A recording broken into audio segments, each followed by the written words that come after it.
muy especial para la teleaudiencia de Con Criterio Televisión. Arrancamos este domingo 12 de junio con mucha energía, con mucho ánimo en este su programa que es el favorito de todos los domingos. Bienvenidos a todos los que nos sintonizan desde la capital, pero también y especialmente a quienes nos están sintonizando desde las diferentes cabeceras departamentales y municipios a lo largo y ancho de Guatemala. Bienvenidos.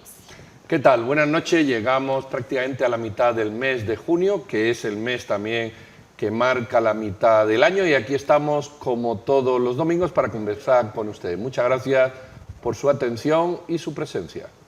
Tiene razón, Claudia, en decir que estamos arrancando este programa con mucho entusiasmo y con mucha alegría. Gracias por estar hoy con nosotros, y lo único en lo que se equivoca, Claudia, es que no nos proyectamos solamente hacia el territorio nacional. Hoy tenemos una audiencia importante de guatemaltecos y que viven en el exterior, en concreto en Estados Unidos, y vamos a conversar a lo largo de esta noche con dirigentes justamente de ciudadanos viviendo en el extranjero. Pero primero, ¿qué les parece si vamos a darle una revisadita a los titulares de la semana? Las notas de la semana son presentadas por Seguros BMI. Muy bien, pues aquí estamos de regreso para los titulares de las noticias que vamos a comentar, las que nos han parecido de mayor interés. Vamos a empezar por las lluvias torrenciales del fin de semana, en algunos lados más que en otros, pero ya vieron ustedes desde el jueves, el miércoles, cómo llovía. Han dejado carreteras caídas, inundaciones, crecida de ríos, y que han afectado a muchas familias, particularmente en el interior del país. Esperemos que no vaya a más. Recordemos aquella tormenta Eta y Iota que dejó grandes y graves secuelas de las que todavía no estamos recuperados. Particularmente me llamó la atención ese reporte que han dado los medios de comunicación de un puente que conecta un área de Chiquimula con Zacapa. Se ha desplomado completamente. Leí las notas en las cuales los vecinos exigían y daban cuenta que no es un problema nuevo y que le han solicitado a las autoridades una explicación respecto de una obra que simplemente se desploma con la lluvia. Recuerde usted cuántos millardos extra ha colocado el gobierno de Guatemala gracias al voto disciplinado de la Alianza de Derecha que domina el Congreso en el presupuesto para mejorar la red vial, o presuntamente para mejorar la red vial. No vemos que esa red vial mejore verdaderamente. Pero mire, a lo largo de esta semana se ha producido la Cumbre de las Américas, de la cual prefirió ausentarse el presidente. Él prefirió no ir, pero la delegación estuvo en Los Ángeles en concreto, participar en esta cumbre, y hoy podemos conversar de los acuerdos que se presentaron, de los anuncios que se hicieron, entre otras cosas. Por ejemplo, la vicepresidenta Kamala Harris habló de más de 1.900 millones de dólares comprometidos en inversión privada, tanto en empresas centroamericanas, guatemaltecas, algunas de ellas, y estadounidenses, en el Triángulo Norte de América Central, o así como le llaman los estadounidenses, el Triángulo Norte de América Central, que en términos reales son El Salvador, Guatemala y Honduras. Bueno, vamos a ver si alguno de esos millones termina llegando. Recordemos que se habían prometido 2.000 en la primera visita de la vicepresidenta. Yo creo que la vicepresidenta de Estados Unidos en general lo que está haciendo es un llamado a las empresas para que se sumen a un proyecto de inversiones. Muchas empresas se han sumado, pero eran proyectos que ya tenían dentro de sus planes de inversiones. No sé yo si nos quieren vender esto como una inversión extra para acabar con la migración, o lo que es una recopilación de empresas que ya pensaban en invertir y que evidentemente pues va a reducir teóricamente la migración. Recordemos que se hablan de 1.000, 2.000, 5.000 puestos de trabajo en la región, y solamente Guatemala necesitaría 200.000 anuales, con lo cual este tipo de cuestiones, que de verdad son bienvenidas, apenas es una gota de agua en un océano. Mire, yo puedo concordar que la economía guatemalteca es pequeña y no tiene la capacidad hasta el momento, aún con sus números de crecimiento y sus índices macroeconómicos que se exhiben como como un logro o como una ventaja en el país. No tiene el país la capacidad de generar, por ejemplo, 200.000 empleos, o si nosotros nos dedicamos a contar los migrantes que son detenidos en el último cuatrimestre en la frontera sur,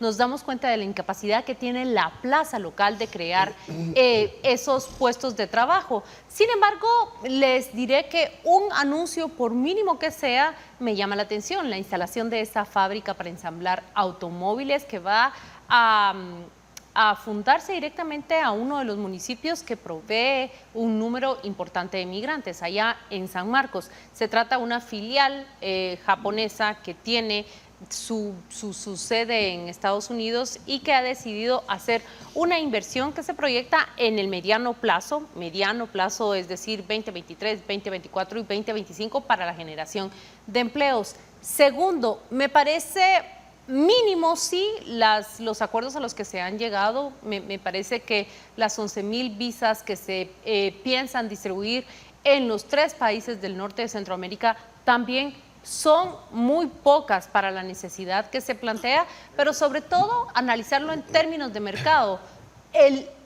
La oferta laboral que hay en Estados Unidos es inédita, es la más alta en su historia más reciente, y aquello es lo que justamente atrae a los migrantes hacia allá. Ojalá se lograran acuerdos para una migración más ordenada, controlada, que pudiera beneficiar a ambos países, bueno, o a ambas regiones, eso debo decir.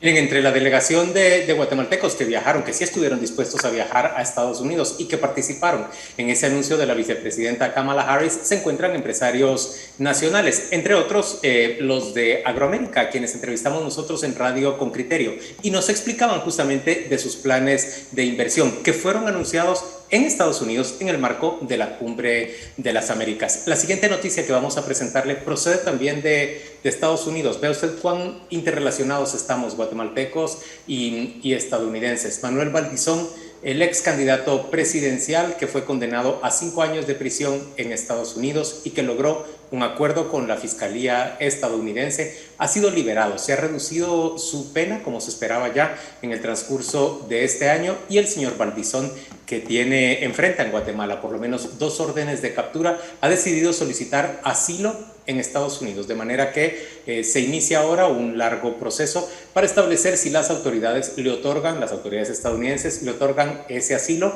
o en cambio prefieren enviarlo a Guatemala para que confronte aquí a la justicia. Bueno, vamos a ver qué ocurre. Yo creo que esto es un tema clave.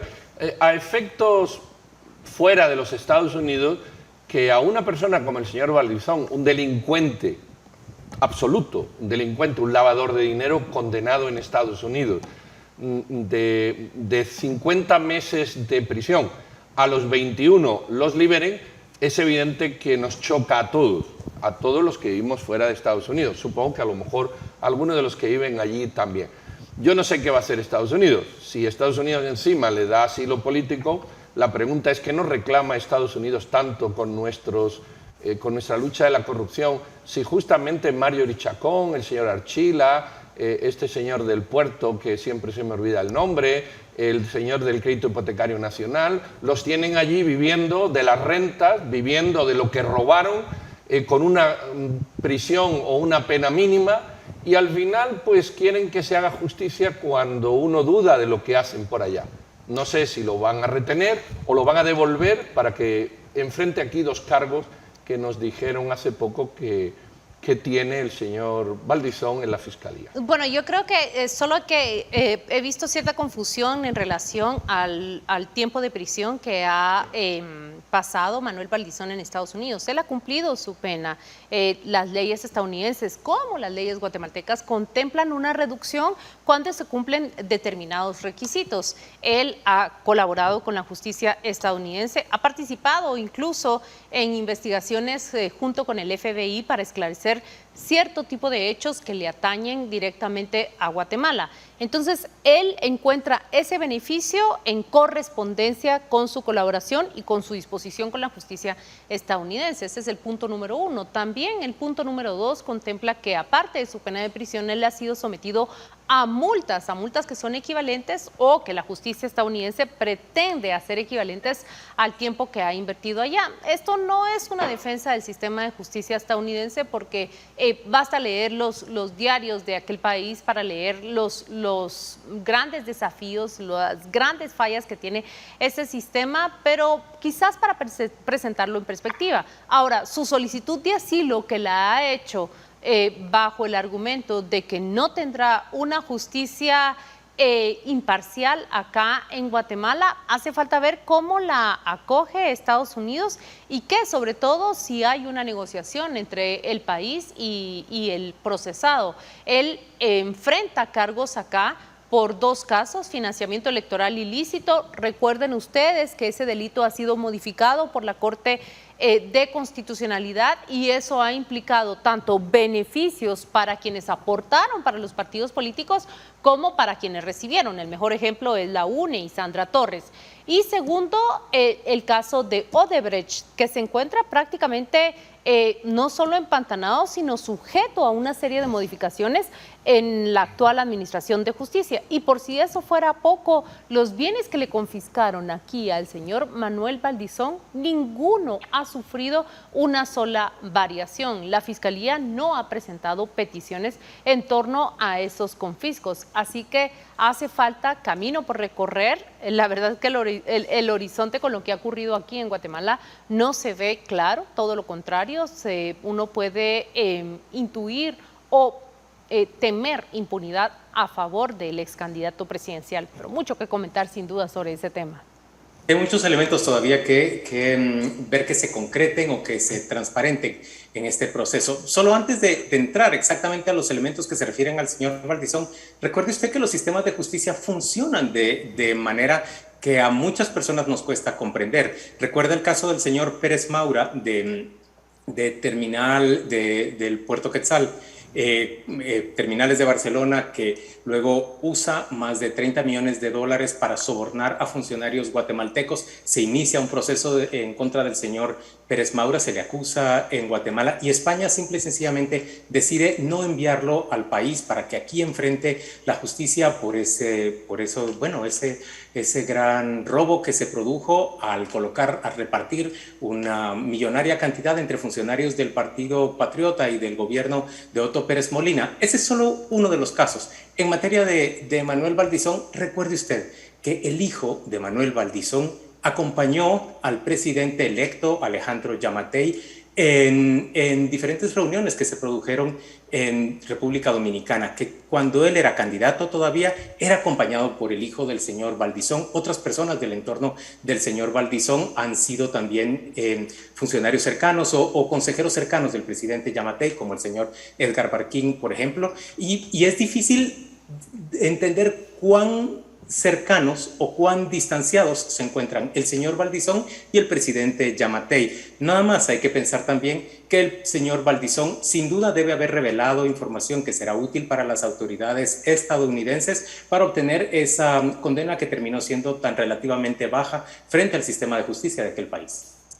Muy bien, pues con este relato, Marjorie Chacón no tiene nada de eso y la tienen refugiada allí, por si le sirve de comparación. Pero en fin, con este relato vamos a terminar las noticias porque tenemos 2 entrevistas muy interesantes. Vamos fuera de las noticias y le presentamos a nuestros invitados.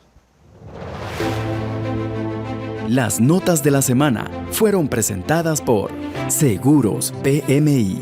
Aseguramos familias en todo el mundo. Estamos de vuelta ya en Con Criterio TV y queremos presentarle a nuestros invitados de esta noche. Se trata de 2 dirigentes de comunidad guatemalteca, ciudadanos que viven en Estados Unidos. Uno de ellos es Ben Monterroso, él es dirigente de comunidad en el área de Los Ángeles, en California, y Edwin González, quien nos acompaña desde Virginia, en el área de Washington, D.C., en esa gran área de influencia de la capital estadounidense. En ambos sitios hay muchísimos guatemaltecos y hoy vamos a conversar con ellos respecto de esa solicitud, de esa ambición, debo decir incluso esa exigencia de los guatemaltecos que viven en el exterior, que quieren quieren expresarse mediante el voto y quieren tener mucha mayor participación que la que hasta este momento les ha otorgado el sistema electoral de nuestro país. Ya los tenemos con nosotros, vamos a la pausa y al volver arrancamos esta conversación.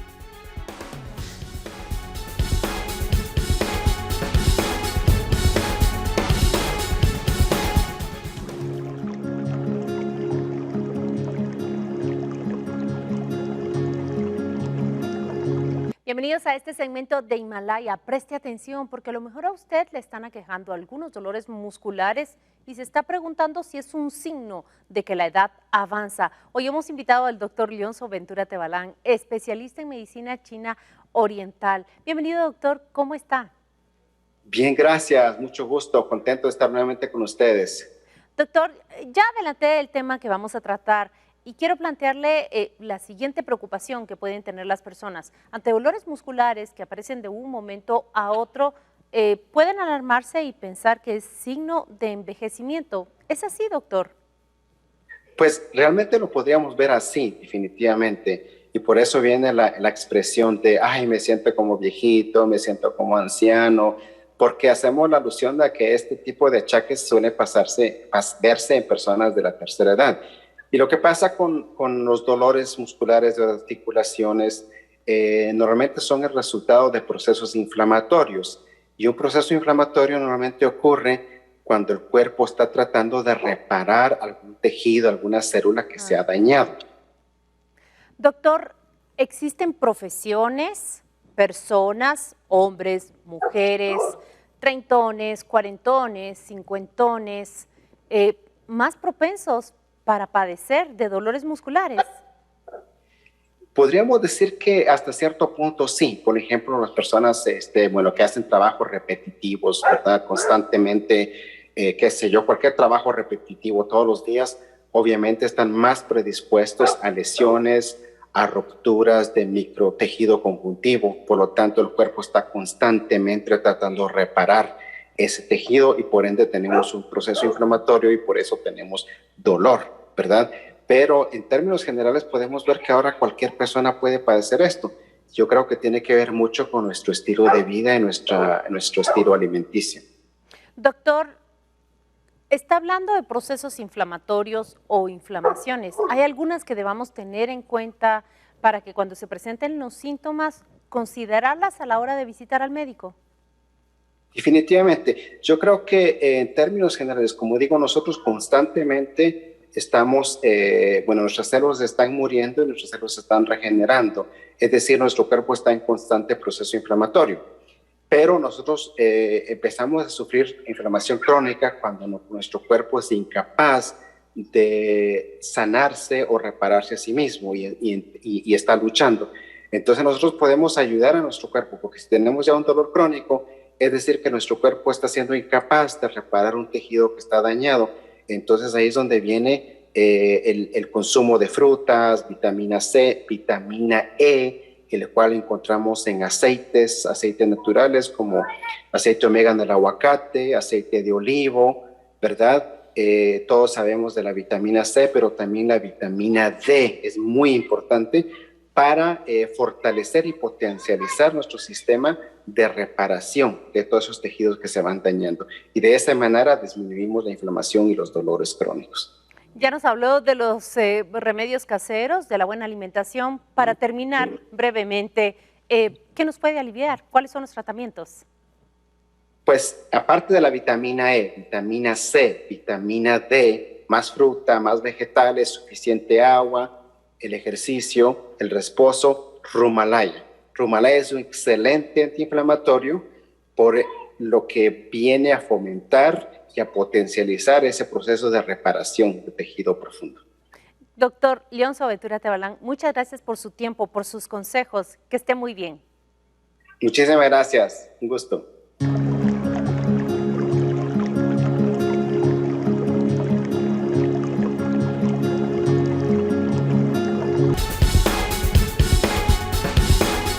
Tal y como les anunciamos antes de ir a corte, vamos a hablar con dos dirigentes guatemaltecos, dos ciudadanos que de alguna manera de distintos lugares reclaman su derecho y el de otros compatriotas a ejercer el voto. Nos referimos a Ben Monterroso y Edwin González, a quien saludamos ahora sí con participación activa. Tanto Ben como Edwin, buenas noches, bienvenidos.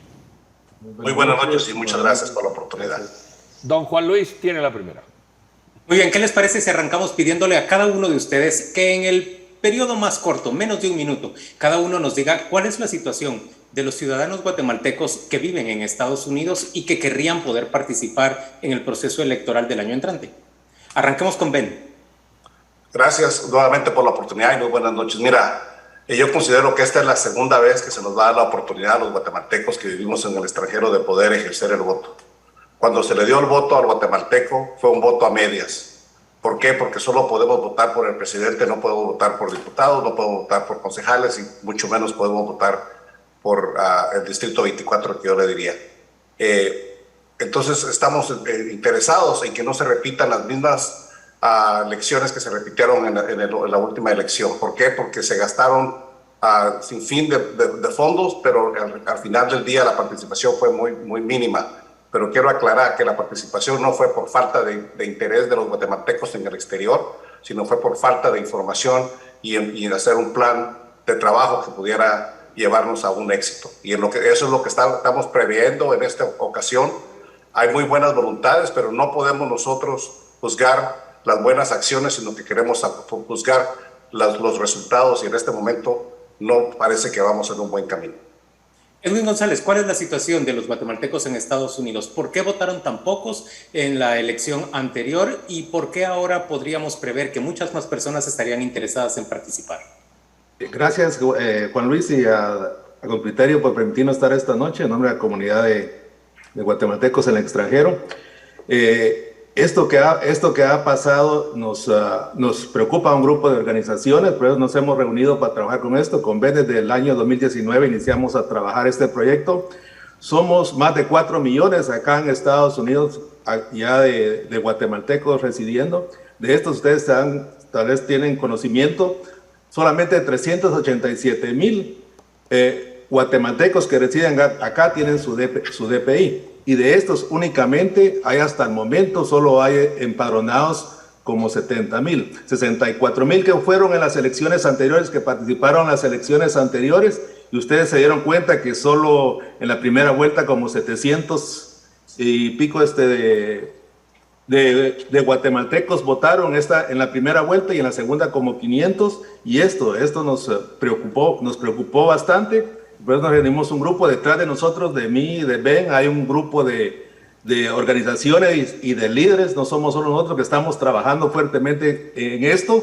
El proceso nos preocupa porque va despacio. Como dijo Ben, hay una buena intención de las autoridades del Tribunal Supremo, del RENAP y del MINEX, pero las acciones no se ven claras. Y eso nos preocupa bastante. Ya es poco tiempo que nos queda para las elecciones, ya estamos a junio 23.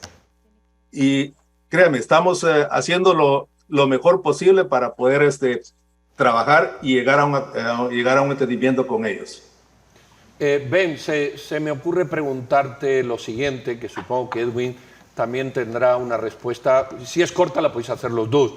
¿Hay tiempo, y sobre todo, hay tiempo de que conozca el ciudadano que está fuera del país las opciones políticas, cuando la propia ley nos cierra a los ciudadanos que estamos dentro del país a conocer las opciones políticas? Yo creo que hay dos temas: el conocimiento sobre qué votar y luego la capacidad de poder hacerlo si hay una infraestructura.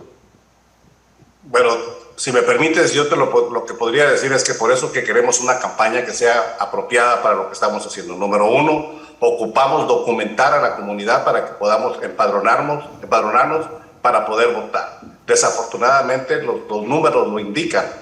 Lo máximo que tenemos es el 10% de la comunidad documentada, y de eso tenemos a menos del 20% empadronadas para votar. Número uno. Número dos, ocupamos claramente acercarnos a nuestra comunidad y explicar el derecho al voto y por qué es tan importante.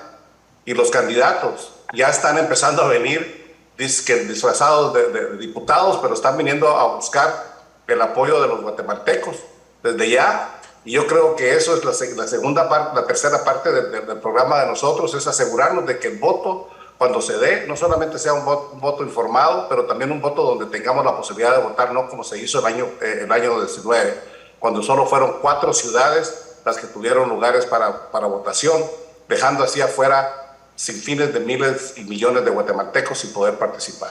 Ben, solo rápidamente, tengo una pregunta preparada para Edwin, pero ¿qué candidatos disfrazados de diputados han llegado a Estados Unidos y han tratado de concitar el favor de los migrantes? Luego plantearé mi pregunta para Edwin. Bueno, yo considero de que los candidatos, las personas que han venido últimamente a juntarte con nuestra gente, diputados, la lista es grande y aprovechando el marco de las Américas, de la reunión de las Américas, se dio esa situación en algunos lugares. Me quedo todavía con el pendiente de los nombres. Quisiera saber quiénes son. Hasta ahí lo voy a dejar yo también. Pero voy a aprovechar a Edwin González para preguntarle lo siguiente. Si vamos hacia atrás en el año 2019, Telma Cabrera, del Movimiento para la Liberación de los Pueblos, duplicó en votos en las mesas electorales que se establecieron para recopilar los votos de los guatemaltecos que viven en Estados Unidos. Estamos hablando únicamente de Estados Unidos. En segundo lugar se encontraba Alejandro Yamatei, el actual presidente, quien sacó poco menos de la mitad de los votos que concitó ella. Háblenos, por favor, el votante guatemalteco, ¿por qué va a votar? ¿Qué es lo que le interesa? ¿Y cómo percibe que su voto contribuye para este país?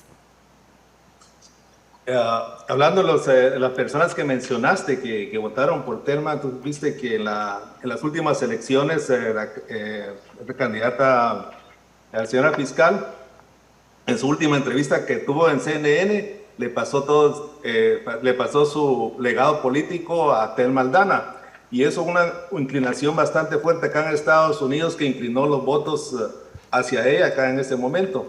Y en el caso de Yamatei hubo también inclinación porque había un candidato acá en Los Ángeles también que estaba trabajando con Yamatei, lo cual eso impulsó un poco estos votos que en realidad fue bastante el ausentismo, pero en realidad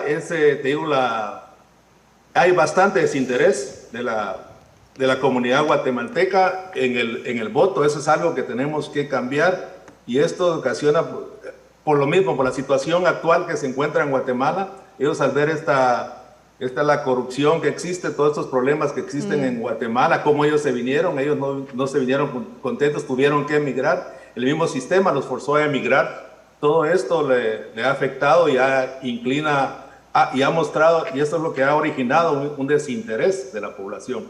Es algo que, es un gran trabajo que tenemos que hacer nosotros como comunidad migrante, como relaciones, para cambiar esa percepción acá de los guatemaltecos. Pero podría decir puedo decir que también votamos por la esperanza de poder cambiar Guatemala, porque la verdad que muchos de nosotros nos damos cuenta que las situaciones que nos hicieron salir de nuestro país siguen siendo las situaciones que siguen sacando a nuestra comunidad, y tenemos no solamente el deseo, pero la responsabilidad y el derecho de poder ejercitar nuestra voz a través del voto para poder cambiar el ritmo que lleva Guatemala, el rumbo que lleva Guatemala. A ver, Ben, nos están diciendo ustedes, hay 4 millones de guatemaltecos en Estados Unidos, ese es el cálculo que ustedes hacen. De esos, aproximadamente 363,000 cuentan con un DPI, es decir, apenas el 10% de la población guatemalteca en Estados Unidos tiene un DPI, un documento de identificación. Se necesitaría primero que los consulados guatemaltecos tuvieran mucha mayor capacidad de emitir documentos de identificación y luego que el Tribunal Supremo Electoral permitiera que ágilmente se empadronaran una gran cantidad de guatemaltecos más para que se viera mucho mejor representada la comunidad de ciudadanos que viven en el exterior. Pero luego habría de ser necesario, nos decías hace un momento, que solo se habilitó el voto en 5 ciudades. 4 ciudades, y para muchas personas es caro y toma mucho tiempo viajar, por ejemplo, hacia Washington, D.C. o hacia Los Ángeles o alguna de las otras ciudades en donde estaba habilitado el voto para poder ejercerlo.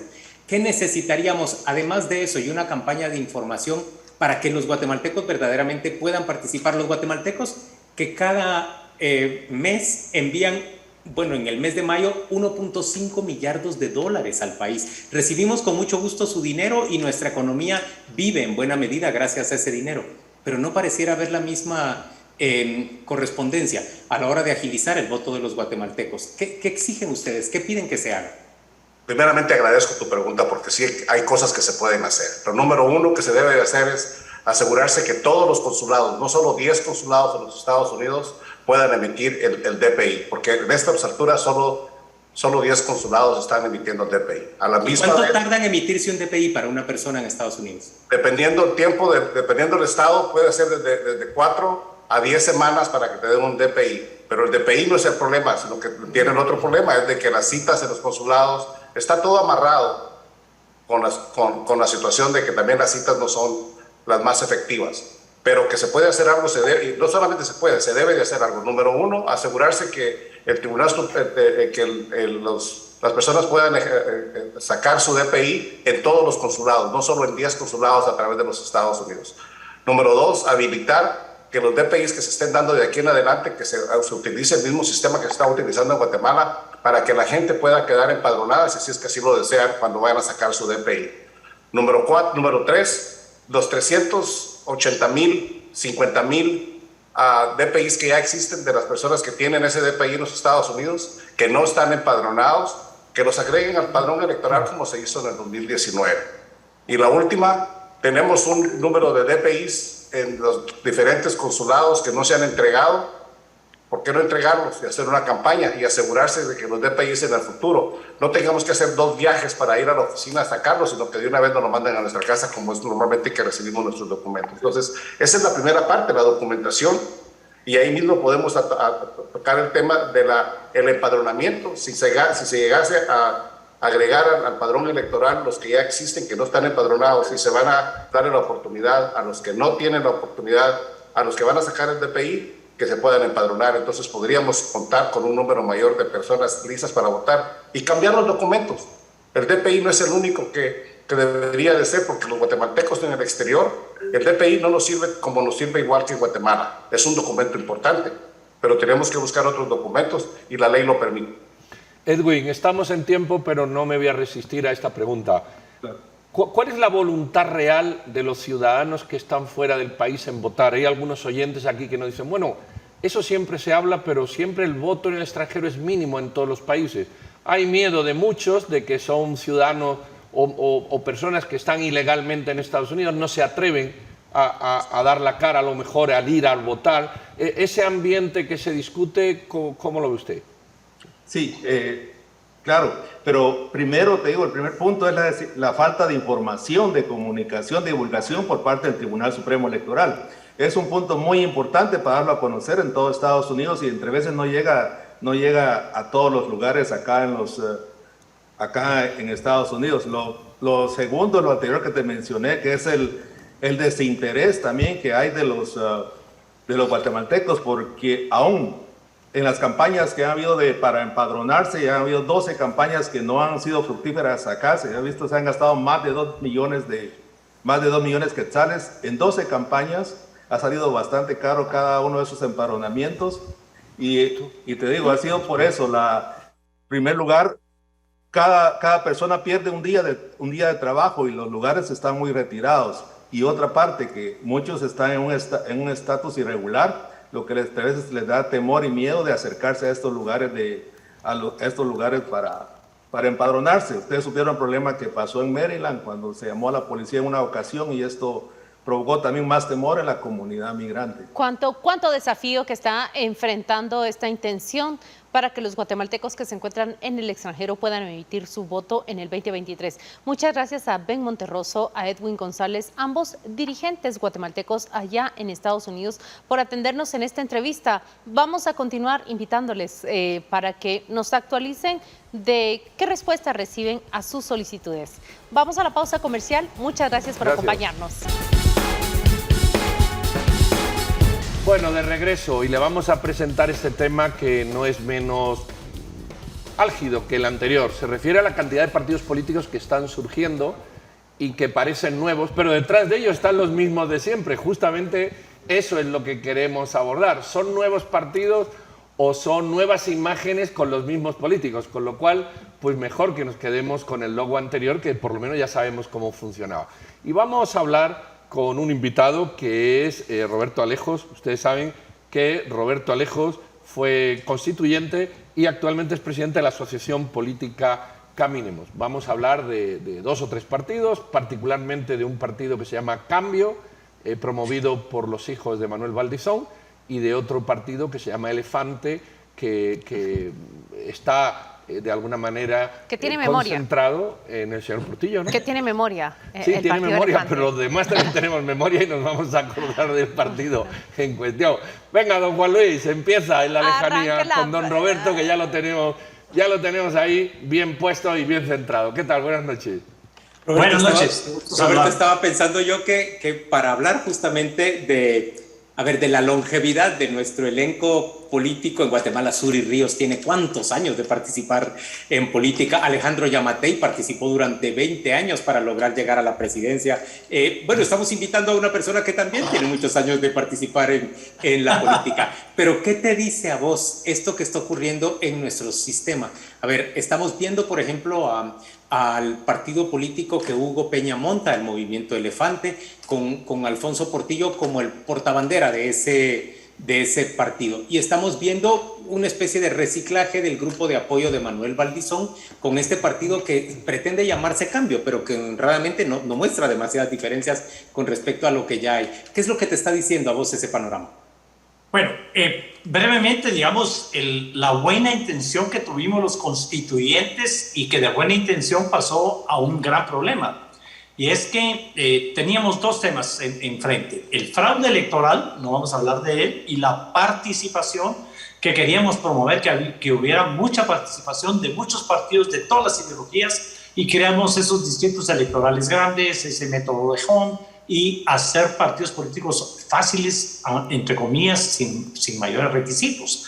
Y pasándonos a esta época, no hay liderazgo, es decir que los chapuces que le hemos realizado a la ley electoral y partidos políticos no han solucionado el problema, sino al revés. Tenemos 23 partidos políticos que ya están registrados, 8 partidos políticos, casi 10 haciendo cola para hacer sus asambleas. Vamos a tener 30 partidos políticos. Y estos 2 son ejemplos de que lo que no hay es el surgimiento de nuevos liderazgos. Es decir, que es la misma gente, como Hugo Peña fue el asesor de campaña de Portillo, fue el asesor de campaña de Suri Ríos y ahora es su propio asesor de campaña, jalando a quien alguna vez él hizo presidente, porque el liderazgo, el carisma de Portillo no ha podido ser sustituido por los nuevos liderazgos. Pero y entonces, déjeme que yo matice ahí. Nuevos liderazgos hemos visto, pero simplemente no compiten en las mismas condiciones. Yo le voy a citar los liderazgos nuevos de la elección de 2019. Me sorprende, en la entrevista pasada, uno de los dirigentes guatemaltecos en Estados Unidos explicó por qué Telma Cabrera, un liderazgo que surgió y que tuvo una primera participación en el 2019, fue ganadora en Estados Unidos. Citó a otra persona que era nueva en la cuadra y era Telma Aldana, exfiscal general, cuya candidatura fue vetada y cerrada por el Tribunal Supremo Electoral. Ahí hay liderazgos nuevos que surgieron a nivel presidencial. Hay también partidos políticos que nos han mostrado nuevas caras. Voy a citar rápidamente WINAC, voy a citar también al partido Semilla. Compiten en diferentes condiciones, esa es la verdad. Totalmente, estoy totalmente de acuerdo. Las condiciones no son las mismas y es culpa de nosotros, los que hemos legislado. Porque por querer componer las cosas no hemos contribuido realmente al fortalecimiento de nuevos liderazgos. Por ejemplo, este gran problema de la campaña anticipada no es lo mismo para alguien que ya jugó varias veces poner su cara en la tele, en las vallas, en todos lados, que alguien que apenas está surgiendo por este tema de la campaña anticipada, donde el Tribunal Supremo Electoral tiene ya amonestados a más de 40 personas, incluyendo personas que no tienen ni siquiera la edad para ser candidatos, como el líder de Totonicapán, de 48 cantones. Esto ya está en contra. Quisimos arreglar el tema de los anuncios de los medios de comunicación al ser el Tribunal Supremo Electoral el que pague los anuncios en igualdad de condiciones. Esto solo beneficia a los partidos viejos. Los partidos nuevos no tienen cómo exponer su símbolo ante esta nueva metodología que buscaba la equidad, iba muy llena de buenas intenciones, pero vino a fortalecer a los partidos y a los líderes viejos. Es decir que si no hacemos una reforma electoral integral y dejamos de chapucearla, que es lo que hemos hecho, de estar poniendo parches, esto no se va a resolver. porque el fenómeno, digamos, Telma Cabrera tiene una base social atrás. La persona que entrevistaron antes dijo, Telma Aldana le transfirió el voto en el extranjero. Telma Aldana, tendremos la duda de hasta dónde pudo haber llegado porque no la dejaron participar literalmente usando lo que ya sabemos que se está usando para sacar a la gente importante de la vida civil y política de este país, que es acusarlas y que tengan que esconderse o salir pidiendo asilo. En fin, es otro tema, que es una nueva forma de quitarse a la competencia y a la gente que les molesta, ¿verdad? Roberto, yo veo que siempre ha habido esta especie de reciclaje. Valdizón de la UNE, luego pasó al Líder, ahora lo vemos en Cambio, Portillo del FRG. En esta legislatura está detrás, en la sombra, algunos partidos, entre ellos UCN, ahora viene con Elefante. Es decir, siempre ha habido, pero la pregunta es ¿por qué no surgen nuevos liderazgos efectivos? Porque sí surgen nuevos liderazgos. O sea, liderazgos nuevos hay, el tema es que no son efectivos. Bueno, digamos, hay nuevas figuras, que es diferente decir que son nuevos liderazgos. Tienen la oportunidad de convertirse en nuevas o nuevos líderes, pero no tienen las mismas oportunidades que tuvieron los demás en materia de recursos, la ley como era antes. Ellos tienen que actuar con una ley nueva que no les da recursos económicos, que les mete el tema de la campaña anticipada, una serie de limitantes que para la gente que está nueva y que está empezando con buenas intenciones, que lleguen al Congreso de la República, porque el Congreso está lleno de gente nueva y joven, pero que se fueron por dos vías, por la vía de la corrupción o por la vía de luchar contra un sistema que no les da, digamos, esa forma de expresarse ante la población porque no lo permite el sistema. Inclusive el sistema sigue fortaleciendo al funcionario público que sigue siendo entrevistado, que tiene los famosos infocomerciales y a él la ley no le aplica porque Roberto, como funcionario puede salir inaugurando cosas. Pero es que tenemos al presunto candidato oficialista, que es el diputado Manuel Conde, se le atribuye que va a ser el candidato oficialista, recorriendo el país junto al presidente Yamatei, inaugurando obras. Tenemos además conocimiento de disputa entre partidos políticos que han sido aliados durante toda esta legislatura, por ejemplo, el partido Valor de Suri Ríos con el partido Vamos del presidente Yamatei, que se están disputando la compra de los alcaldes y por supuesto gana el presidente porque cuenta con el presupuesto, cuenta con la chequera nacional para comprar a los alcaldes. Yo tiendo a pensar, lo voy a expresar así, como lo acabas de decir hace un momento, que el sistema con la cooptación de las instituciones se está organizando de tal manera que es muy probable que vayamos hacia unas elecciones tipo Ortega en Nicaragua, en la cual otra vez, no solo con Telma Aldana, como hizo la fiscal general y el Tribunal Supremo Electoral, excluyéndola en la campaña pasada, sino ahora haciéndolo con más gente que pueda suponer una amenaza para el candidato oficialista. ¿Vos ves ese panorama plausible en Guatemala? ¿Es posible que eso ocurra? Lamentablemente sí, yo sí lo veo así, porque este es un gobierno que con sus alianzas ha cooptado el gobierno, además de la gente que ya lo tenía cooptado. Y hablemos de los liderazgos no políticos, económicos, sociales, el mismo narco, el crimen organizado, están asociados y sí, corremos el riesgo de que el partido de gobierno va a tener absolutamente todo, y por eso es que temas como lo que le ocurrió a Sandra hace 2 días, le cancela sus asambleas, ese es un llamado de atención para que regrese a votar por el presidente, y digámoslo abiertamente, ¿verdad? Es una amenaza, usted tiene que votar conmigo porque yo le puedo parar su partido, le puedo cancelar, porque todas las instituciones, y falta el Procurador de Derechos Humanos y el más delicado, que es la Contraloría General de Cuentas, porque si el Contralor General de Cuentas es del gobierno, que así va a ser, entonces van a poder usar el finiquito, que es un tema bien discutible, para poder parar candidaturas. No. Estamos hablando de la Contraloría General de Cuentas, pero en realidad el Ministerio Público también es un órgano de control eficiente y con una capacidad de ejecución directa sobre la vida de las personas. Roberto, yo le quiero preguntar, ¿qué va a pasar con Sandra Torres? Tenía allanado el camino hasta el viernes pasado, cuando una sala de apelaciones dictamina que sí, sus asambleas en enero, febrero no tienen ninguna validez.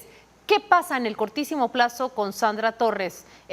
¿Recurre en contra de esta decisión? ¿Enmiendan la plana en tribunales de alzada? ¿En qué posición se encuentra ella? Bueno, lo de Sandra son consecuencias de haber hecho las cosas de manera ilegal, aprovechándose de la alianza con el gobierno. realizó una asamblea que realmente nunca pudo haber realizado porque el comité ejecutivo no está integrado y ahora para las consecuencias se va a ir a tribunales, van a seguir en este tema. Si ella sigue con esa batalla, corre el riesgo de no poder participar y por eso sabemos que ya tiene un partido de reserva y es público de que es Hierro el que le hizo el partido y está en ese tema de que puede hacer por ahí su candidatura, como está sucediendo con Manuel Valizón, que el hijo hizo un partido y yo separo a Manuel Valizón del hijo, está bien, pero vamos a ver jugar a los mismos líderes o a los hijos de sus líderes, a quienes estaban ahí en ese partido. Sandra corre el peligro de no, la UNE corre el peligro de desaparecer y Sandra Torres corre el peligro de no participar y es producto de esa cooptación de la que hablaba Juan Luis. Es el Estado el que realmente tenemos que admitir que lo que tenemos es una tiranía totalmente legal, cooptada, es realmente, aquí no es el caso como de la forma en que lo hizo Ortega, pero se parece muchísimo, han cooptado todo y la forma de deshacerse de la oposición, la forma de deshacerse de los medios de comunicación, lo mismo que hizo Daniel Ortega se está haciendo aquí. Y entonces vemos que corremos peligro de que realmente el partido oficial condicione alcaldes, condicione diputados y se aproveche del mismo Tribunal Supremo Electoral y de la fuerza que tiene para poder tratar de reelegirse por primera vez en la historia de este país. Roberto, nos queda un minuto, pero te la voy a hacer. La pregunta, a mí me parece que es un poco contrasentido el escenario que tú dibujas y dibuja Juan Luis por lo siguiente. Si Sandra Torres salía con el gobierno y se dijo, mejor dicho, que uno de los magistrados era adicto a ella, no tiene sentido que ahora el propio gobierno lo saque. También se dijo que el anterior presidente de la Corte de Constitucionalidad había sido presidenciable de Suri Riro y justamente está ahí para apoyarlo. Y ahora se dice todo lo contrario. A mí me da la impresión que frente a un descontento de un gobierno que realmente lo está haciendo muy mal, no sé, y esta es la pregunta, si estamos generando un escenario demasiado desolador en el que no encajan los comentarios de hace unos meses, particularmente de Sandra Torres, Tribunal Supremo, de Suri y del amparo que tuvo en la Corte Interamericana, y ahora parece que el gobierno fagocita a las dos. No lo veo yo tan, no sé, tan extremo, si se quiere denominar así. Bueno, hubo hace pocas semanas en el Congreso un ejemplo. Sandra sacó a sus diputados para que no votaran por un préstamo y a los 10 minutos los diputados venían de regreso por la alianza que hay en el Congreso. La instancia de jefes de bloque se ha convertido en algo dañino que le quitó un poder total a lo que es el comité ejecutivo de los partidos. Las decisiones se toman en el Congreso de la República y ahí es donde nace la cooptación de la que somos víctimas como país. Yo sí me mantengo en un panorama trágico. Quisiera que no fuera así. Quisiera que partidos que surgen vayan creciendo de alguna manera, pero sí veo que Yamatei ve como los contrincantes más fuertes a las mujeres, Tema Cabrera, Suri Ríos, Sandra, y por ahí va a ir ese tema de las tengo de la mano. De mí depende la inscripción, ¿verdad? Y a muchos otros candidatos que han querido salir y por su paso por el gobierno, la Contraloría General de Cuentas, aliada al Ministerio Público, que indiscutiblemente es más que del gobierno, pueden parar la candidatura casi de quien quieran ellos de esta manera. Roberto Alejo, sin duda, mucho tiempo más necesitamos para continuar esta plática con usted, pero le agradecemos. Nosotros llegamos ya al límite para irnos a una pausa comercial. Nos despedimos de usted, que tenga una linda semana. No, gracias a ustedes. Falta mucho que hablar todavía. Chao. Chao. Miren, yo le estoy prestando atención a los tuiteros que se han unido a comentar sobre la primera entrevista que hemos tenido con los migrantes, con los representantes de los guatemaltecos en Estados Unidos, que dicen, bueno, por un lado son los guatemaltecos radicados en Estados Unidos, pero por el otro lado es el voto joven en Guatemala. En la radio ya dimos cuenta de la pobreza en el ritmo, la lentitud, cuán lento está el ritmo de empadronamiento de las personas que recientemente han cumplido los 18 años. Ahí hay un gran déficit en el registro de votantes, pero nada más un comentario para arrancar este último segmento entre nosotros. Sí, yo creo que hay cosas difíciles. Me da que no existe tiempo, desafortunadamente, para crear una estructura suficiente. Y algunos comentarios de ustedes estaban en relación con estas personas que querían ejercer su derecho al voto. Hay mucho que hablar, pero en general me da que no va a ocurrir nada nuevo por el tiempo que falta y la capacidad de reacción de los gobiernos o la capacidad de no querer hacerlo, lo miremos como lo miremos, y a lo más vamos a estar como el año anterior. Mejor dicho, yo pienso que sí va a ocurrir algo nuevo y que va a ser, digamos, una especie de perfeccionamiento del fraude en el país. En las elecciones pasadas, excluyendo a 2 candidatas, una de ellas Suri Ríos y la otra Tel Maldana, realmente se propició el resultado que terminó produciéndose con el triunfo del presidente Yamatei, quien estaba muy lejos de ser uno de los favoritos. A mí me parece que en esta ocasión, con la cooptación tan grande de las instituciones y con la evidencia que hemos tenido, solo les recuerdo que la Corte de Constitucionalidad, junto con la Fundación del Terrorismo, forzaron a que los comisionados de postulación de fiscal general incluyeran a Consuelo Porras de nuevo en ese listado y la tenemos de nuevo como fiscal general por 4 años más. A mí me parece que si han sido capaces de hacer tantas cosas, es muy probable verdaderamente, y parecieran ir rumbo en ese camino, que vayan a querer mantener lo que ahora tienen quienes nos están gobernando, es decir, mantener el uso y disfrute de ese gran presupuesto que se ha aprobado en los últimos años y mantenerlo, por supuesto, en la impunidad absoluta, que eso es lo que han logrado garantizarse. Yo veo venir un proceso electoral en el que hay un grave riesgo de un fraude mucho más notorio y evidente que el que hemos visto hasta ahora, y coincido con nuestro último invitado respecto de que van a excluir a personas y partidos políticos simple y sencillamente porque creen que les pueden ganar. Bueno, yo te voy a decir una cosa, Cole. Yo estoy mirando ahorita las encuestas del 2019 y Sandra Torres iba la número 1 y Yamatei el número 2. Es decir, sí estaban ahí. En la segunda vuelta electoral, sí. No, en la primera tengo todos, y el tercero estaba Arzú, y el cuarto estaba Mulé, y el quinto estaba Telma Cabrera, etc. No, yo puedo estar de acuerdo contigo en lo que entiendas por fraude. Es decir, si por fraude entendemos que ciertas instituciones se pueden poner de acuerdo para impedir o facilitar el acceso a la candidatura de cierto representante, puedo estar de acuerdo contigo. Siempre ha existido la Contraloría para decir quién se deja o no, el Tribunal Supremo en menor medida, quizás ahora más, incluso la Corte de Constitucionalidad y la Corte Suprema de Justicia. Eso ha existido siempre. Puede haberlo, estoy de acuerdo. Si lo ha habido siempre, ahora no va a ser menos, que el sistema se ha perfeccionado en su inoperancia. Desde esa perspectiva sí estoy de acuerdo. Lo que yo no veo, lo que yo no comparto es el dramatismo que yo he querido interpretar un tanto extremo, tanto de Roberto como tuyo, de aquí todo va a ir a un candidato. Eso ya no lo veo. Ahora, la posibilidad de fraude de esta perspectiva, por supuesto, no la excluyo. Pero ¿y a quién beneficiaría el fraude entonces, si no a un candidato? Bueno, y te voy a decir por qué no lo veo, porque se hizo una crítica en este país, se lleva haciendo. Cuando la Corte de Constitucionalidad se conforma, se dice, ahí está alguien que va a favorecer a Suri. Ahora resulta que ya no. Cuando se hace el Tribunal Supremo hay magistrados que dicen, eso va a favorecer a Sandra. Ahora resulta que ya no. Yo creo que es el juego de las instituciones. Mi tesis es que va a haber 3 o 4 candidatos que sí se pueden ver favorecidos. En eso sí lo comparto. Pero 3 o 4, no 1.